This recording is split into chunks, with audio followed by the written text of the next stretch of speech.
Não estamos falando de tributação, com o mesmo imposto, com o mesmo tributo, estamos falando de custo de produção. Então, ao invés de o americano pagar $1.000 em um iPhone, pagaria $3.000 no mesmo produto. E por que os Estados Unidos deixou de ser um país industrial e esse papel, né, foi tomado principalmente por países asiáticos, hoje com maior destaque, obviamente, a China? Mas como que esse processo aconteceu, Arsênio? Em que momento os Estados Unidos deixou de ser o motor, a indústria do mundo e passou a ser o consumidor do mundo, né? Passou a comprar tudo de todo mundo. Acho que esse processo iniciou quando os Estados Unidos passou a ser a grande potência do mundo a partir da Segunda Guerra Mundial. Quando os planos dos Estados Unidos de reconstruir o mundo após o final da Segunda Guerra Mundial, começa uma expansão muito importante, o Marshall Plan, por exemplo, com relação ao Japão e Alemanha, a reconstrução do modo global, tendo a hegemonia dos Estados Unidos crescente, chegou ao ponto da dominância total, não só como as reservas em dólar, como também na parte de evolução educacional, tecnológica, que caracteriza a grande nação americana de hoje. Então, foi uma consequência natural das oportunidades de mão de obra barata nos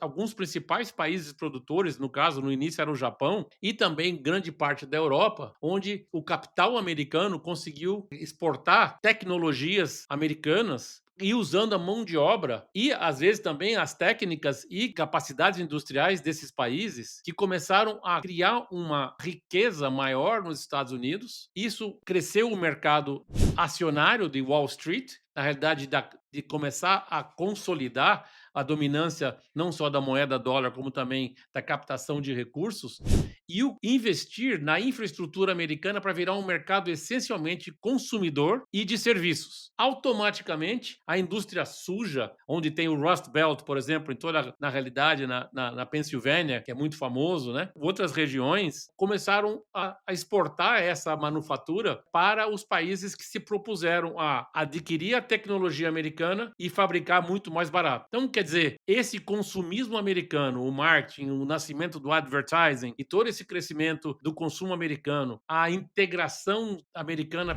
por sistemas rodoviários maravilhosos, a indústria automobilística, que cresceu muito em Detroit, mas foi também sendo exportada justamente pelos altos salários que os sindicatos lá em Detroit conseguiram em prol dos funcionários, e assim vai por uma série de indústrias, a indústria de garment, né, a parte de confecções têxteis, de roupas, etc.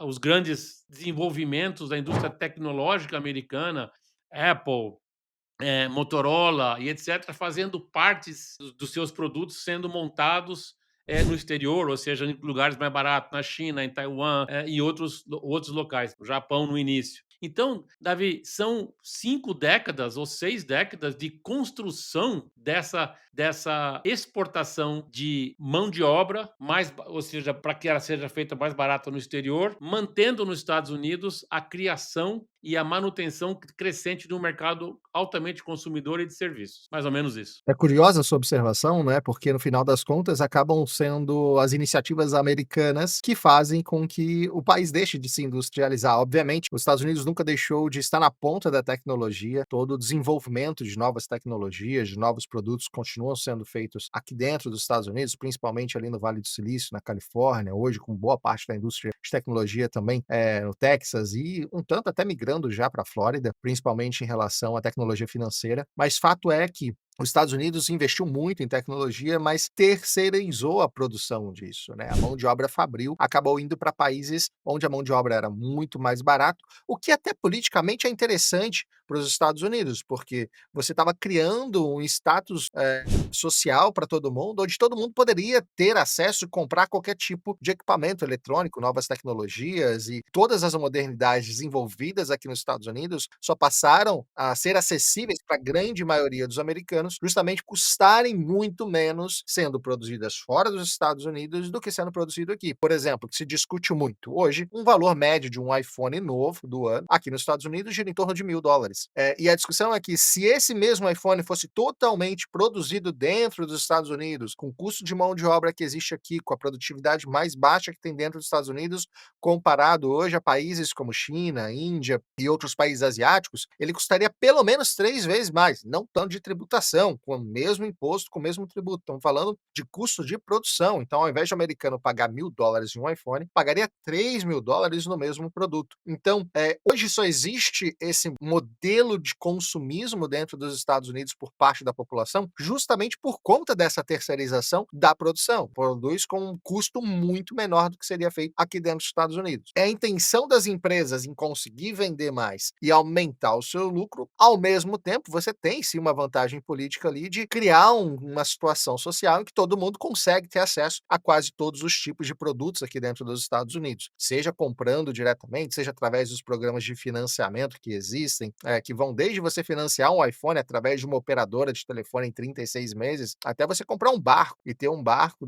ancorado na sua casa para você brincar no final de semana, também através de leasing e assim por diante. Essa é a lógica de pensamento do americano, né? Então, a terceirização da produção fez também com que os Estados Unidos fosse essa potência de consumo que é hoje. Lembrando que serviços sempre exige uma mão de obra muito mais qualificada, e é onde os Estados Unidos focou nas últimas décadas, em qualificar muito mais a mão de obra. A gente precisa lembrar que mais de 40% da população americana tem ensino superior, ou seja, é uma população que está muito mais voltada para poder produzir um material intelectual maior e menos voltada para trabalhar em fábricas, trabalhar em montagem de produtos e assim por diante. Então essa é uma realidade consolidada aqui nos Estados Unidos, né, de fato a indústria foi terceirizada.